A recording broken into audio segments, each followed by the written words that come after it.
같이 이제 예배를 시작하도록 하겠습니다. 2021년 5월 2일 부활절 다섯 번째 주일 예배를 하나님 앞에 올려드리겠습니다. 우리 다 같이 찬송을 하나님 앞에 올려드리겠습니다.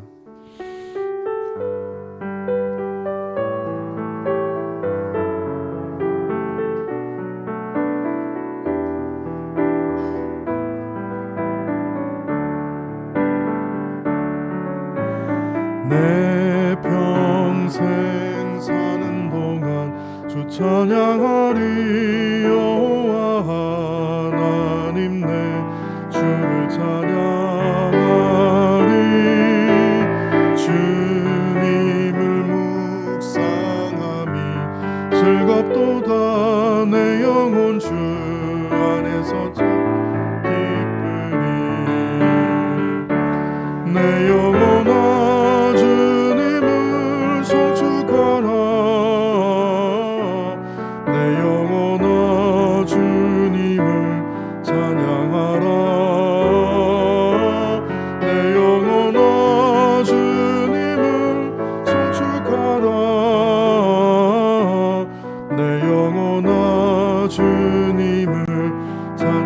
찬양 드리겠습니다.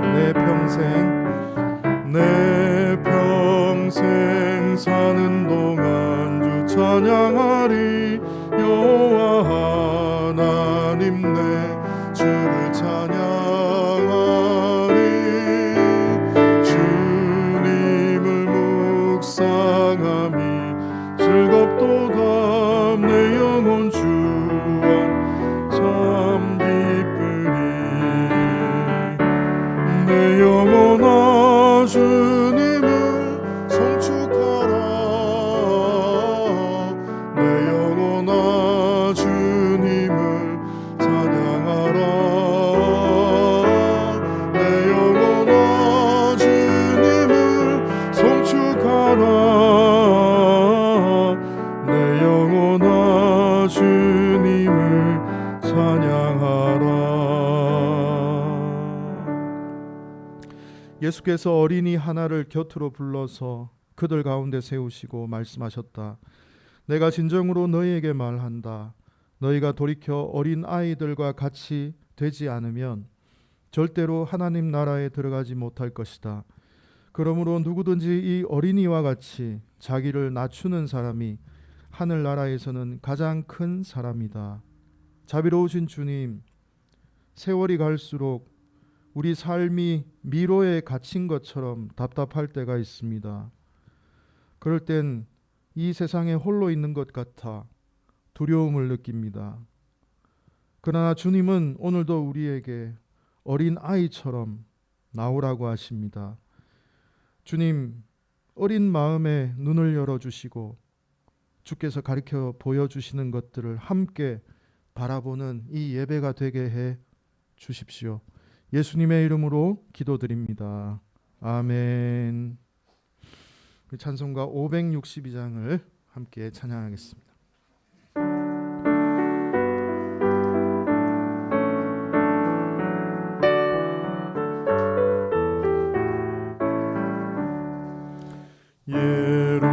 예루살렘 아이들 주님 찬송하였네. 우리들도 주님께 호산나를 부르자. 아이들 다 찬송 부르자. 아이들 다 찬송 부르자. 호산나 호산나 우리 임금 예수님 주의 사랑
함께 드리는 기도를 우리 함께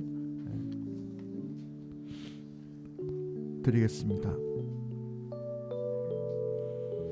학교 오는 길에 꽃을 보다가 넘어졌어요.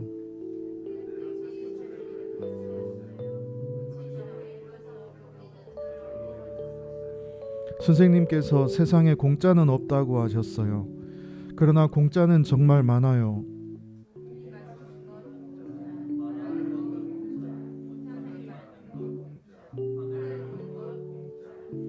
나이 드는 것 공짜, 바람 소리 듣는 것 공짜,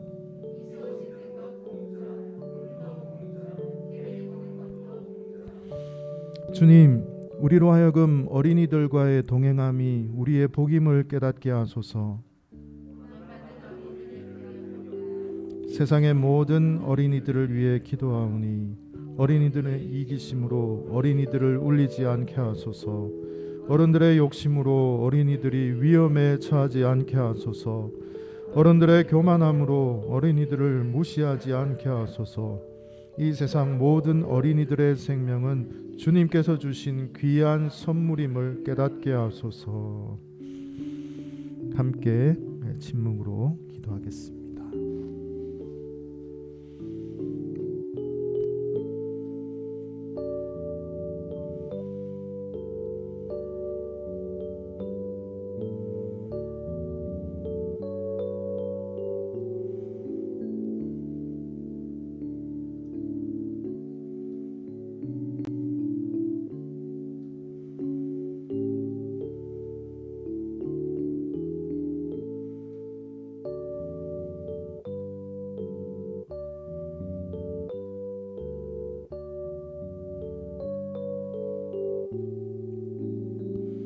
함께 기도하겠습니다.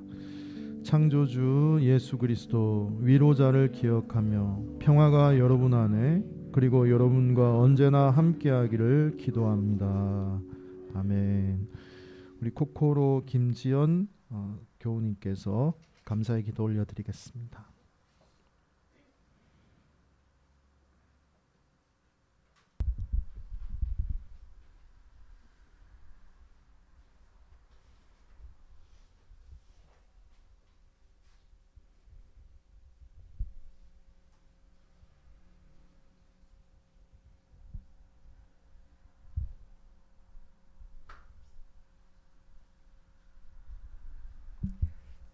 할렐루야. 사랑하는 하나님 아버지, 주님의 이름을 찬양합니다.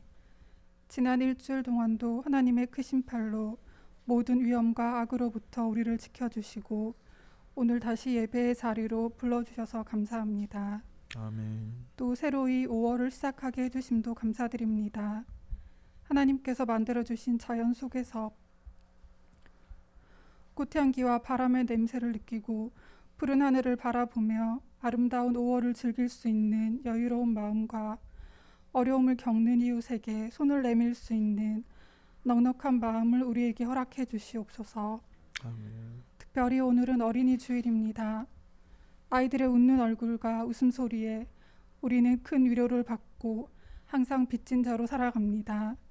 더 이상 방치와 학대 속에 고통받는 아이들이 없도록 어른들이 아이들을 안전하게 지키고 더 많이 사랑할 수 있도록 도와주시옵소서. 아멘. 여전히 코로나가 계속 확산되고 있습니다.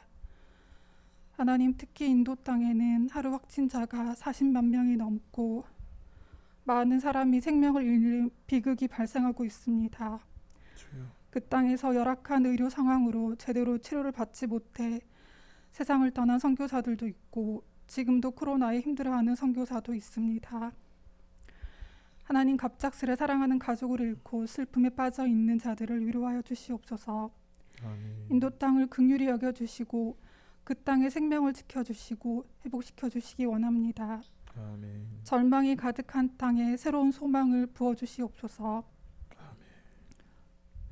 오늘은 예배 중에 성찬식이 있습니다. 성찬식을 통해 십자가의 그 사랑과 부활을 다시 한번 기억하게 하시고 한 주간 세상에서 살아갈 때도 십자가를 묵상하며 세상의 모든 시험과 고난 속에서 승리할 수 있도록 도와주시옵소서. 아멘. 오늘 갖가지 사정으로 이 자리에 함께하지 못한 성도들도 있습니다. 각자의 자리에서 하나님을 예배하는 은혜와 축복을 허락하여 주시옵소서. 메시지를 전하는 목사님을 축복하여 주시고 우리에게 겸손히 하나님의 음성에 귀 기울일 수 있는 좋은 마음을 허락하여 주시고 말씀을 통해 한 주간 살아갈 힘을 얻게 하여 주시옵소서. 아멘. 연약한 자들과 진정으로 함께 웃고 함께 슬퍼하며 예수님을 닮아가는 우리가 되기를 기대하며 이 모든 말씀 사랑하는 주 예수 그리스도 이름으로 기도드립니다. 아멘.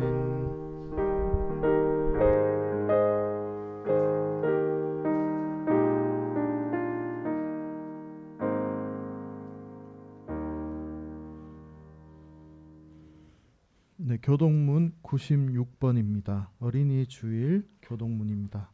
96번 어린이 주일입니다.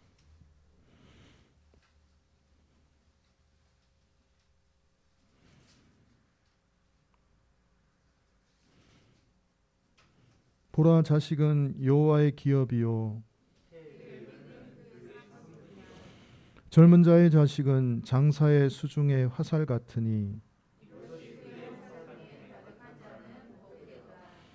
이르시되 진실로 너희에게 이르노니 너희가 돌이켜 어린아이들과 같이 되지 아니하면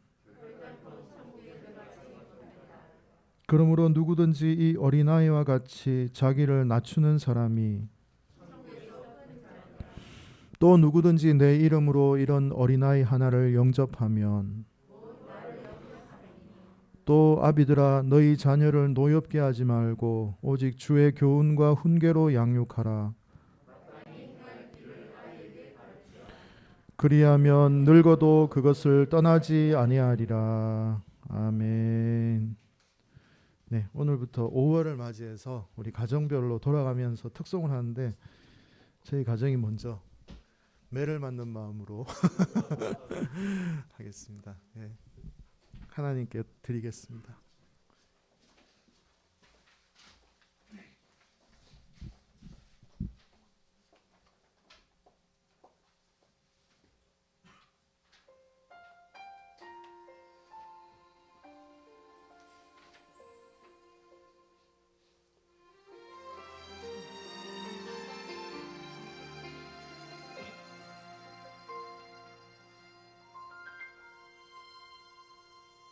내가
가르친다 주어도 아무 소용없네 소용없네 사랑은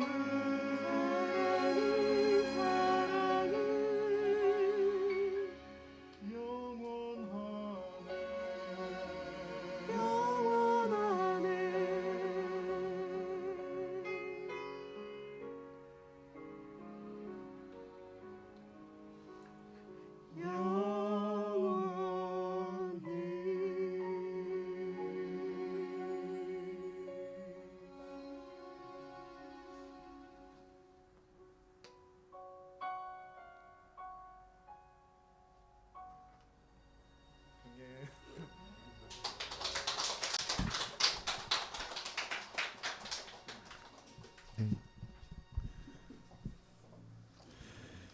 감사합니다. 경쟁해 주셔서 네, 이런 사랑의 은혜가 우리 교회 공동체에 가득했으면 좋겠습니다. 오늘 우리에게 주신 하나님의 말씀은 요한복음 15장 1절에서 8절까지 말씀입니다. 8절 말씀이니까 우리 한 목소리로 같이 읽겠습니다. 나는 참 포도나무요 내 아버지는 농부라. 물은 내게 붙어 있어 열매를 맺지 아니하는 가지는 아버지께서 그것을 제거해 버리시고 무릇 열매를 맺는 가지는 더 열매를 맺게 하려 하여 그것을 깨끗하게 하시느니라. 너희는 내가 일러준 말로 이미 깨끗하여졌으니 내 안에 거하라. 나도 너희 안에 거하리라.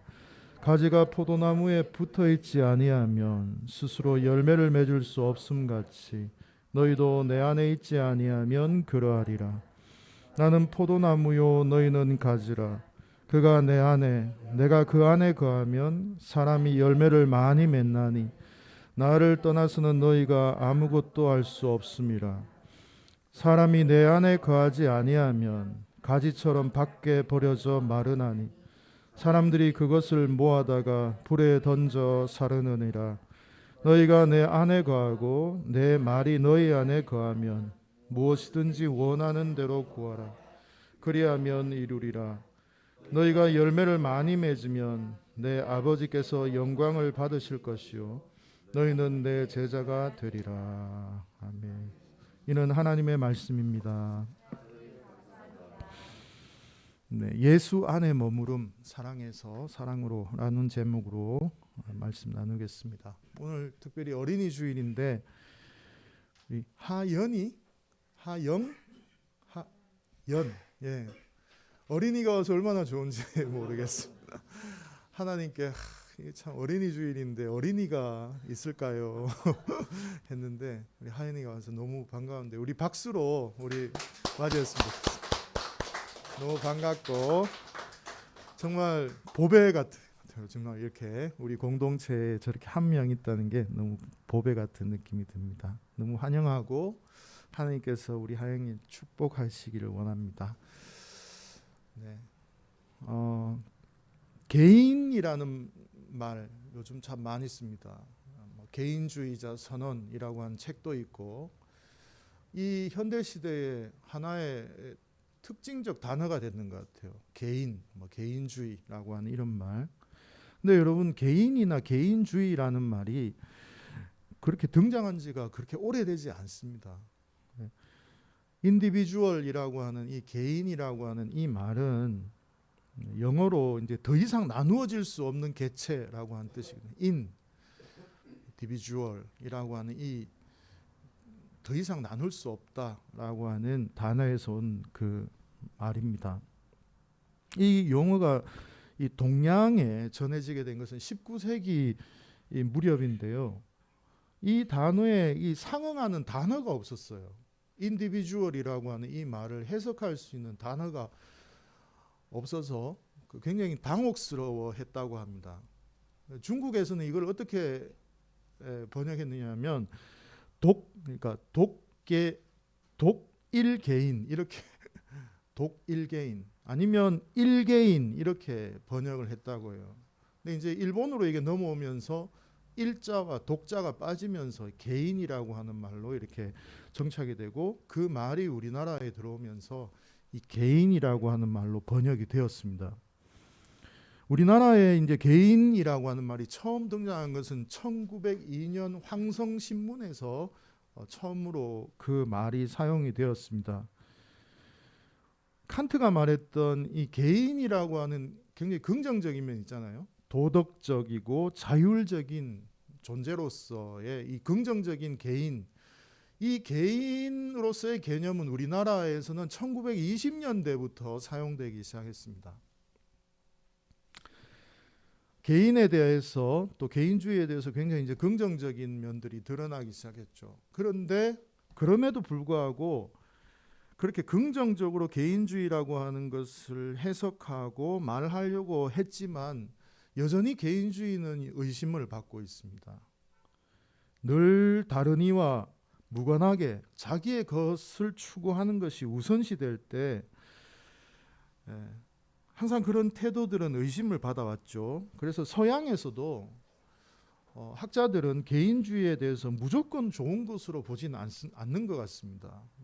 개인주의에 좋은 면이 있죠. 방금 말했듯이 도덕적이고 자율적 존재로서의 개인, 이건 굉장히 좋은 면입니다. 그러나 그 개인이 무조건적으로 좋지는 않다. 알피 콘이라고 하는 분은 경쟁에 반대한다라고 하는 이 책을 1985년도에 이제 소개를 했는데, 85년도부터 개인주의의 타락에 대해서 언급하는 말들이 굉장히 많아지고 있었습니다. 자기 자신에게만 의존하는 것을 장려하여 인간관계에 소외를 조장하는 개인주의의 타락이 만연되어 있다, 이러면서 알피 콘이라고 하는 사람이 개인주의의 타락을 이야기를 했습니다. 개인주의의 타락은 이기주의라고 할 수 있습니다. 우리가 살아가고 있는 이 사회 자체가 독립된 주권을 가진 개인으로서의 삶을 권장하죠. 그리고 거기로부터 파생하는 자유를 굉장히 높이 평가합니다. 저도 거기에 굉장히 동의하고 또 그것을 지금도 저도 누리고 있습니다. 그러나 반면에 이 공동체성이 현대주의 속에서 사라져 갔고 숨어버리기 시작을 했죠. 공동체에 속하는 행동을 마치 삶의 중심에서 이탈하는 것처럼 부담스럽게 여기는 것이 현대인들의 생각이 되었습니다. 이런 시대에 교회라고 하는 신앙 공동체에 속한다는 것 쉽지 않은 일입니다. 그러나 다시 21세기가 되면서 다시 공동체는 관심을 받고 있습니다. 우리는 생태적 존재로서 모두가 다 연결되어 있다라고 하는 이 진실 앞에서 다시 우리가 세상과 우리 인간을 재발견하고 있는 것이죠. 개인주의라고 하는 것, 그리고 개인주의의 자유, 그리고 민주주의, 이런 것들의 대안으로서 마을 공동체라든지 생태 공동체라든지 이런 공동체의 개념이 다시 등장하고 있는 것은 사실은 굉장히 다행스러운 일이 아닐까라는 생각을 해봅니다. 우리가 잘 알듯이 기독교는 개인적 영성도 중요하게 생각하지만 기독교의 영성 자체가 공동체적 영성이에요. 예수님이 공동체를 이루셨고 초대 예수 운동 자체가 공동체 운동이었습니다. 함께 먹고 함께 마시고 함께 민회를 이루어서, 이 민회가 에클레시아거든요. 이 에클레시아가 교회입니다. 교회의 원래 의미는 회당이 아니었어요. 시나고그라고 하는 그 당시에 회당 개념이 있었어요. 용어가. 근데 그 회당이라고 하는 말을 쓰지 않았어요. 오늘날로 말하면 교회라고 하는 말이 있었음에도 불구하고 교회라는 말을 안 썼다는 거예요. 교회 예수운동 에클레시아라고 하는 말을 썼습니다. 그 에클레시아는 민회예요. 세상의 그 뭐라 그럴까요? 어떤 일을 결정하는 어떤 단체, 그걸 민회라고 하거든요. 에클레시아. 그러니까 사회의 문제에 개입하고 또 정치적인 결정을 내리고 이런 것들이 에클레시아입니다. 그래서 에클레시아는 있다가도 사라지기도 하고 굉장히 플렉시블해요. 이렇게 유동성이 있는 모임입니다. 그래서 교회는 처음부터 회당이라고 하는 건물이라고 하는 것으로 등장하지 않았고 민회라고 하는 어떤 결사 단체 비슷하게 이런 식으로 꾸려졌다는 것을 알 수가 있습니다. 그래서 시장에서 모이면 그것이 또 하나의 에클레시아가 되고 집에서 모이면 그것이 또한 에클레시아가 되고 회당 개념이 아니었다라는 것은 굉장히 중요한 공동체적 개념이었다라고 하는 것은 굉장히 중요한 우리 교회가 가지고 있는 기원이라고 할 수가 있습니다. 오늘 읽었던 이 말씀도 이런 공동체의 어떤 의미로 좀 받아들여야 할 필요가 있습니다. 예수님의 이 포도나무 비유는 살아있고 생명력 있는 신앙 공동체에 대한 언급이다라고 할 수가 있습니다. 예수님은 포도나무시고 하나님은 농부세요. 그리고 우리는 가지, 제자들은 가지라고 그렇게 말을 합니다. 포도나무는 씨를 뿌리, 농부는 씨를 뿌리죠. 씨를 뿌려서 포도나무를 키우면서 포도나무를 성장하게 하는 존재입니다. 포도나무는 가지들이 뻗어나갈 때 그 뿌리로부터 영양분을 공급하는 존재죠.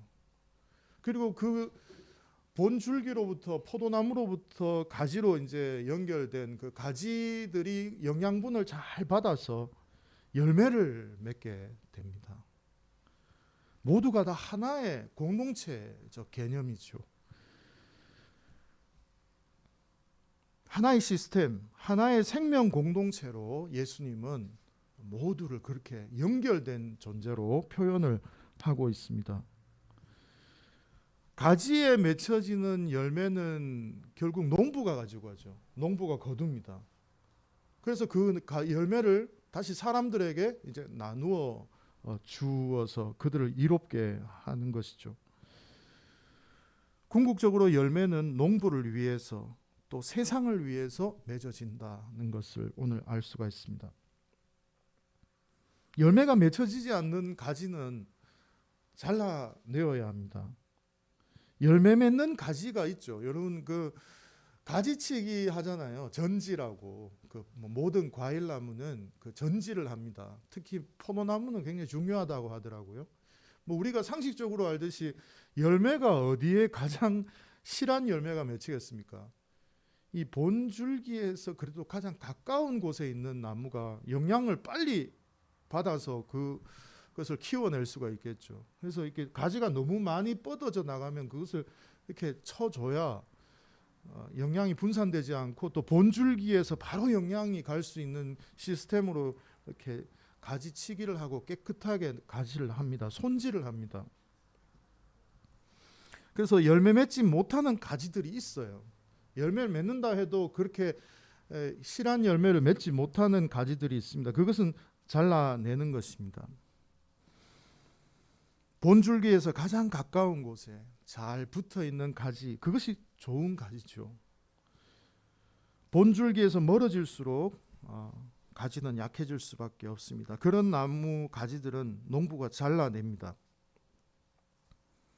오늘 본문 2절에 보면 농부는 열매 맺는 가지를 손질한다 라고 하신 것도 가지치기를 의미하고요.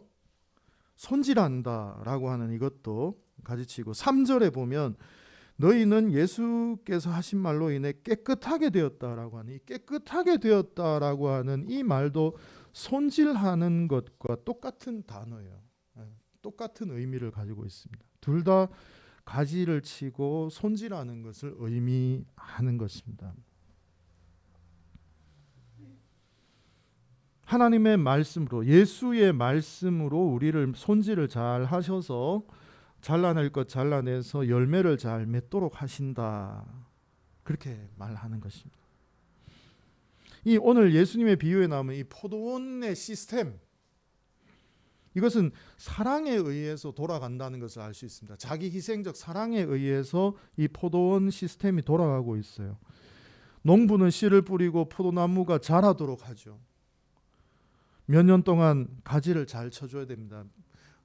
제가 잘 모르는데 고등학교 때 제가 농업을 배웠는데 옛날에 농업도 배웠어요. 그 수업 시간에. 농업 시간에 뭐 가지 치는 거 이거 배웠는 것 같은데 몇 년생 가지에 하여튼 이게 달려요. 예. 뭐 심어서 이게 나무가 자란다고 바로 달리는 게 아니더라고요.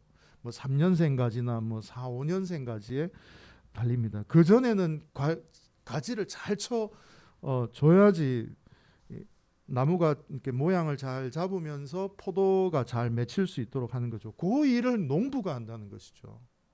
포도나무 스스로 그렇게 못합니다. 포도나무가 그렇게 잘 손질이 되어서 이제 자라나면 포도나무는 땅에 뿌리를 받고 영양분을 섭취하면서 이제 성장을 하죠. 성장을 하면서 가지를 뻗습니다. 그 가지로 영양을 이제 보내는 것이죠. 농부에 의해서 잘 관리된 포도나무와 가지는 때가 되면 좋은 열매를 맺습니다. 자, 이 비유, 요게 이제 예수님이 하신 비유인데 우리가 좀 더 이 비유에서 나가 보면 열매는 어떤 열매를 맺어야 할까요? 우리 그리스도인들은 오늘 이 내용의 전반적인 흐름으로 보면 우리는 사랑과 자비의 열매를 맺어야 될 것을 말을 합니다. 뒤에 계속 나와요. 사랑으로 열매 맺는 말씀에 대해서 이제 다음 주에도 9절부터 이제 우리가 읽게 되는데 사랑과 자비의 열매들입니다.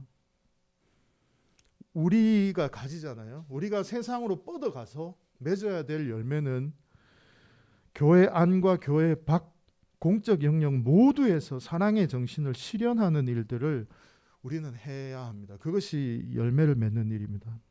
가난하고 병들고 옥에 갇힌 사람들, 나그네 된 사람들, 고아와 과부, 노인을 돌보는 것, 이런 것들이 될 것이고 또 기독교적 가치를 잘 담아내는 이 사회 법이 만들어지도록 지원하는 일들도 우리들이 해야 할 일입니다. 우리는 포도나무의 열매처럼 분명한 결과를 가지고 하나님께 영광을 돌려야 됩니다. 세상에 기여해야 돼요. 열매를 많이 맺는 자들마다 내 제자가 될 것이다 라고 그렇게 말씀을 하셨듯이 우리는 하나님이 주시는 공급하시는 그 은혜로 분명한 좋은 결과들로 세상에 돌려주어야 할 사람들이 바로 우리다는 것입니다. 근데 자, 열매 맺는 것보다 더 중요한 게 있어요. 제일 첫 단추가 있습니다. 4절을 한번 읽겠습니다. 4절 같이 한 목소리 읽겠습니다. 내 안에 거하라 나도 너희 안에 거하리라. 가지가 포도나무에 붙어 있지 아니하면 스스로 열매를 맺을 수 없음 같이 너희도 내 안에 있지 아니하면 그러하리라. 열매 맺는 거 중요하죠. 제가 지금 뭐 세상에 나가서 우리 뭐 법도 만들고 뭐 이렇게 좋은 사랑의 열매를 맺읍시다. 이 말씀을 하려고 하는 것이 아니라 그보다 더 중요한 것은 예수 안에 머물러야 된다라고 하는 것이죠. 내 안에 거하는 것. 새 번역에 보면 내 안에 머물러라라고 이렇게 번역이 되어 있습니다. 이 말씀이 우리에게 상기시키는 것은 뭡니까? 예수와 우리는 상호 교통 속에 존재하고 있어요. 서로 교통하는 사이라는 것이에요.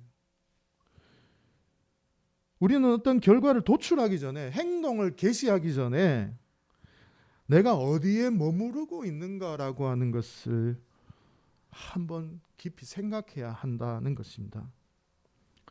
예수 안에 머문다는 것은 구체적으로 뭘 의미하는 걸까요?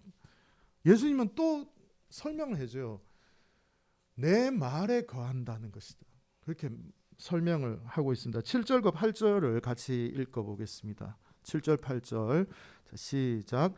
너희가 내 안에 거하고 내 말이 너희 안에 거하면 무엇이든지 원하는 대로 구하라.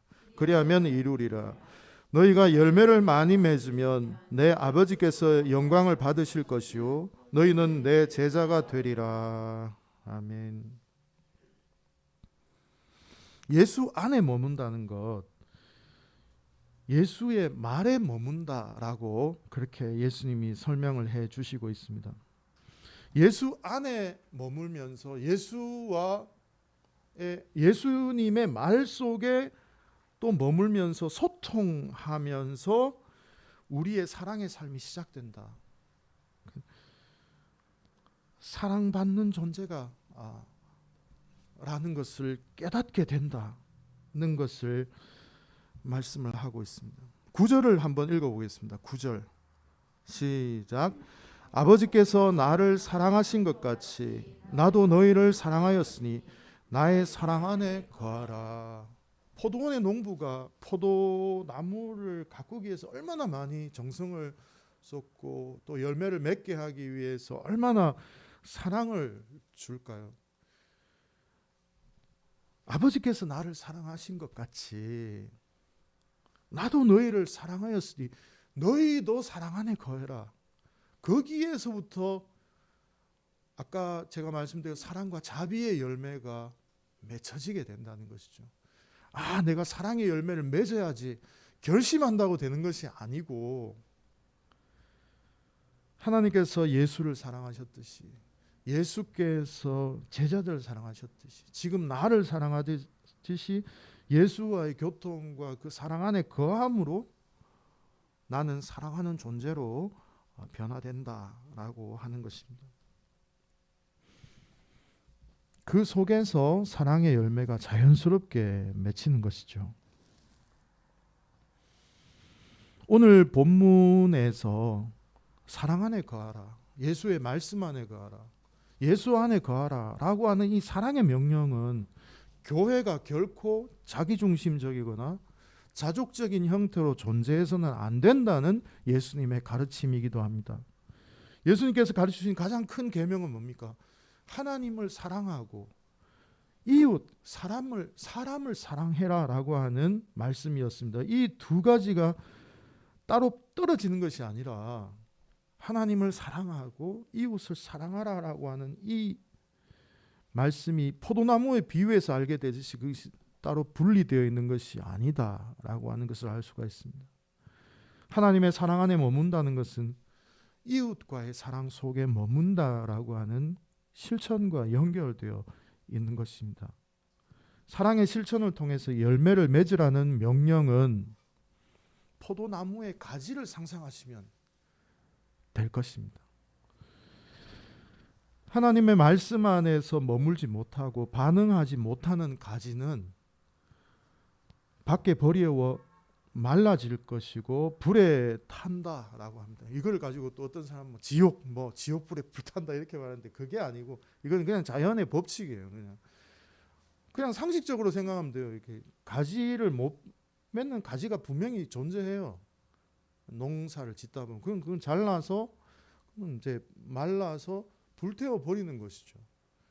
실한 가지들이 있듯이 너희들은 그 실한 가지처럼 그렇게 예수 안에 강력하게 온전하게 머물러 있어라라고 하는 교훈의 말씀이지, 그렇게 안 하면 지옥불에 던져져서 불타는 지옥불에 있다 이런 의미로 너무 극단적으로 해석해서는 안 될 것 같습니다. 제자의 자격을 이야기하는 것이죠. 예수 안에 머물러 있는 자가 제자고 그 예수 안에 머무름으로 풍성한 열매를 맺는 자가 나의 진정한 제자다라고 설명을 하기 위해서 이 포도나무 비유를 설명하고 있다는 것을 이해하면 되겠습니다. 8절을 한 번 더 읽어보겠습니다. 8절 누가 제자인가? 8절 시작. 너희가 열매를 많이 맺으면 내 아버지께서 영광을 받으실 것이요 너희는 내 제자가 되리라. 네, 이런 존재, 이런 사람이 바로 제자다라고 예수님이 말씀하십니다. 여러분, 예수님 안에 머문다는 것, 은혜로운 말이지만 현실의 생활에서 참 실현되기 쉽지 않은 일입니다. 우리는 언제나 내 감정에 머물러 있고 또 어떤 정치적이거나 어떤 사상 속에 머물러 있거나 우리의 생업 속에 모든 우리의 생각이 매몰되어 있을 때가 참 많습니다. 사랑의 열매를 사모하지만 사실 우리는 그런 열매를 잘 맺지 못합니다. 왜 그런가? 이유를 알게 되었어요. 그 이유는 예수님은 말합니다. 머무르지 않기 때문이다. 그것이 부족하거나 약하기 때문이다. 그 가지가 약하게 붙어 있는 거예요. 그래서 우리는 열매를 맺지 못하는 것입니다. 따라서 그 가지가 줄기에 붙어 있다는 것은 예수를 따르는 자로서의 자격을 지금 말하고 있는 것입니다. 예수 안에 충실하게 거하는 자들, 그들이 예수님에게 필요하다라고 말씀을 하고 있는 것이죠. 오늘 이 말씀이 굉장히 심오해요. 그래서 오늘 집에 가셔서 좀 깊이 한번 더 묵상해 보시길 바랍니다. 이렇게 쭉 묵상하다 보면 놀라운 그 은혜를 경험할 수 있을 것입니다. 근데 이 구절의 의미를 깊이 이해한 사람들은 사회 변혁이라고 하는 드라마를 표출해낼 수가 있었습니다. 우리가 성경에서 만나는 바울은 어떻습니까? 이방인이 할례를 받지 않고도 세례를 받을 수 있다라고 해서 초기 예수운동 신앙 공동체에 엄청난 충격을 주었습니다. 이방인도 세례를 받지 않고 할례를 받지 않아도 된다라고 하는 이 말, 초대 공동체는 충격적인 말이었거든요. 초대 공동체는 거의 유대인들로 구성되어 있었기 때문에 최초의 수도원 창시자였던 성 안토니라고 하는 그 수도사도 이집트의 사막이 하나님을 만날 수 있고 명상할 수 있고 하나님과 사랑에 빠질 수 있는 공간이 될 수 있다는 것을 보여준 최초의 수도사였습니다. 수도원을 만들었어요. 사막에다가. 수많은 그 이후로 수도살이 출현하게 되었고 교회의 중심을 잡게 하는 역할을 했죠. 성 프란시스코 12세기에서 13세기 무소유의 삶의 방식을 통해서 예수에게 오직 절대적으로 의존하는 삶을 통해서 교회가 잘못된 것을 근본적으로 가르쳐 주었던, 몸으로 가르쳐 주었던 사람이 프란체스코였습니다.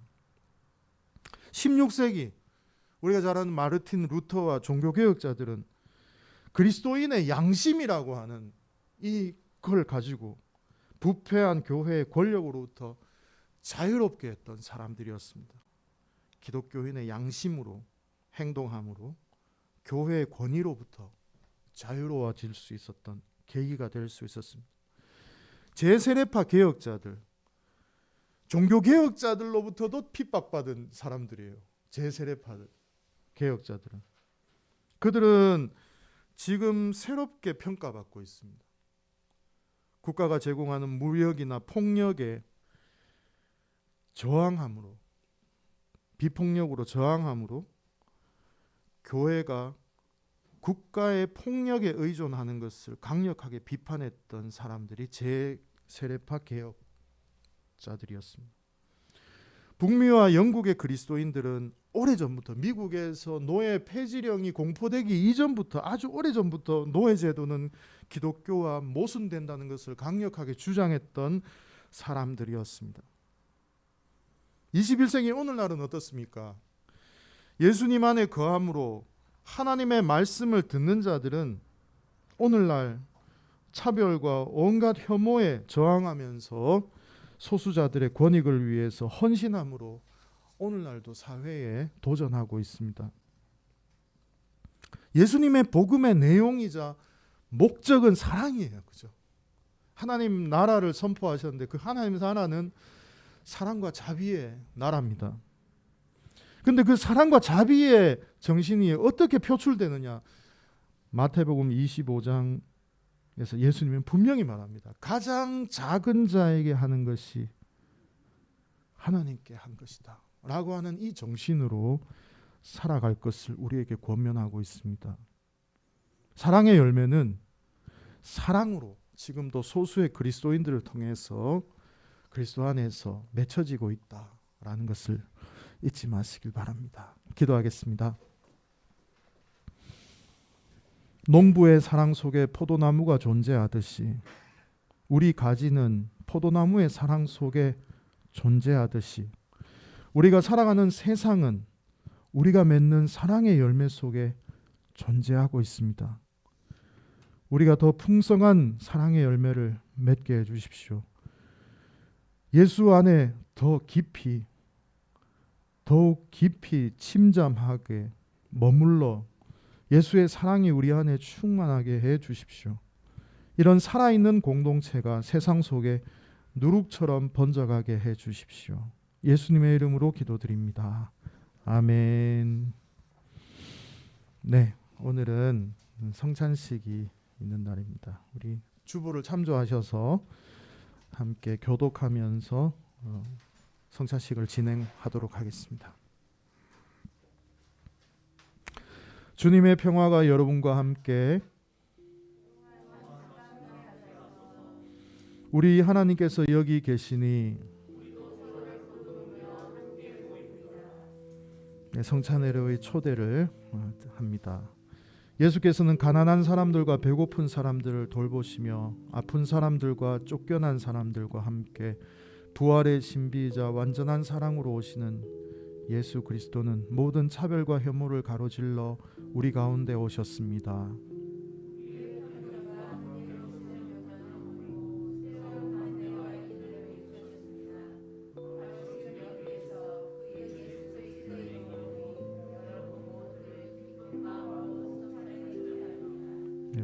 성령의 임재를 위한 기도를 함께 드리겠습니다. 제가 먼저 드리겠습니다.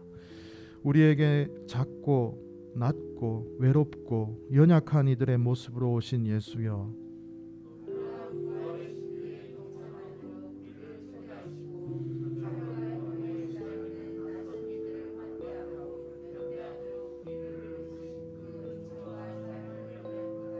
아멘.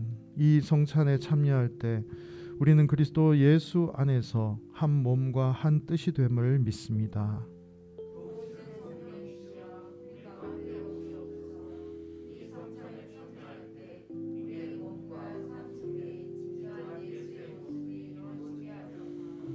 재정의 말씀을 함께 나누겠습니다.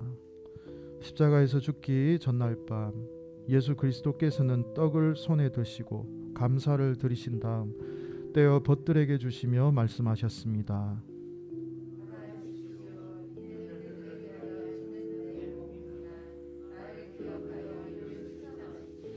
식사 후에 주님께서는 잔을 드시고 감사를 드리신 다음 말씀하셨습니다.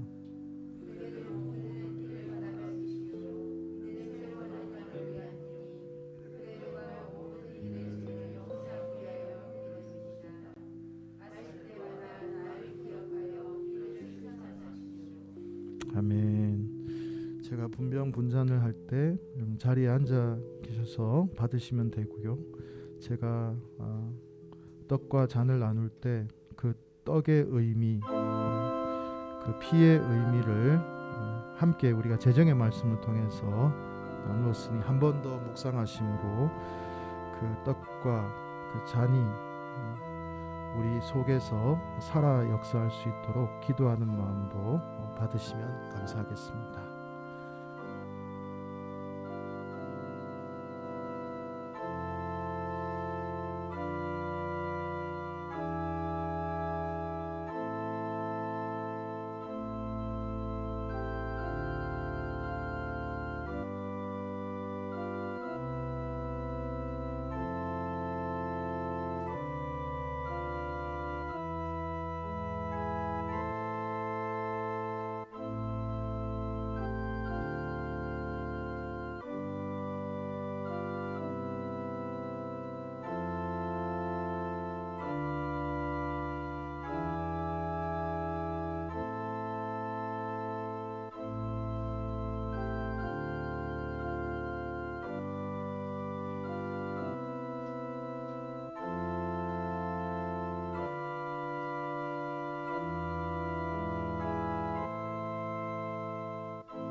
다 같이 주보에 나와 있는 감사의 기도를 다 함께 드리겠습니다.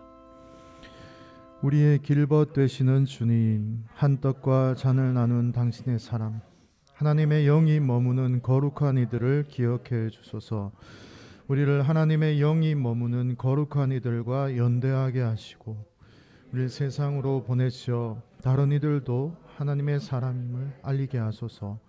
주님의 교회와 우리가 살아가는 이 땅 지구 공동체가 넓고 깊은 공동체로 변화될 수 있도록 죽음을 이기신 그 기운으로 우리를 다시금 일으켜 주소서. 아멘. 우리 찬송가를 드리겠습니다. 찬송을 드리겠습니다.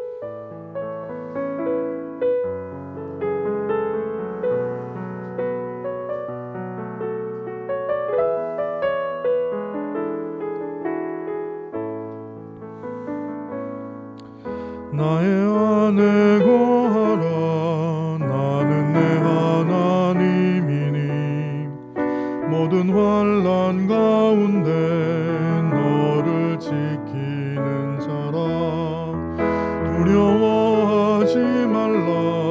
내가 널 도와주리니 놀라지 말라. 내 손 잡아주리라. 내가 너를 지명하여 불렀나니 너는 내 것이라. 내 것이라. 너의 하나님이라. 내가 너를 보배롭고 존귀하게 여기노라. 너를 사랑하는 내 영. 내가 너를 지명하여 불렀나니 내가 너를 지명하여 불렀나니 너는 내 것이라. 내 것이라. 너의 하나님이라. 내가 너를 보배롭고 존귀하게 여기노라. 너를 사랑하는 내 여호와라. 함께 공동축도를 나누겠습니다. 함께 드리겠습니다. 당신의 마음속에 한 노래를 간직하고 세상을 향해 나아가세요. 귀 기울여 당신을 격려하는 노래를 들으세요. 소망을 나누세요. 우리들이 경험한 하나님을 서로 이야기합시다. 창조주 그리스도 위로자를 기억하며 항상 당신의 노래를 부르세요. 주 예수 그리스도의 은혜와 하나님의 사랑과 성령의 사귐이 우리 모두와 영원히 함께 하시기를 기도합니다. 아멘.